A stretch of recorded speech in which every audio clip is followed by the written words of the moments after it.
జేబీమండి మొన్న 2 రోజుల క్రితం ఉండి ఎమ్మెల్యే రఘురామకృష్ణరాజు అతను మేకతోలు కప్పుకున్న మనువాది లాంటి ఒక తోడేలు అన్నమాట. ఒక ఆర్థిక ఉగ్రవాది.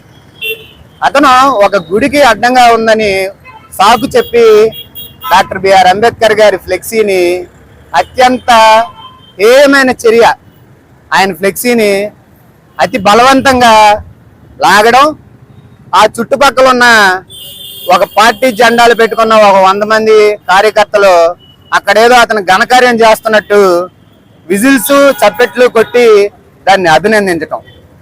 3 నెలల క్రితం మా వాడవాడలా తిరిగి మా సంకనాకి మా ఓట్లు అడుక్కున్న ఈ 2 రాజకీయ పార్టీలు ఈరోజు రాజకీయ పార్టీలు అనే విషయాన్ని మర్చిపోయి కేవలం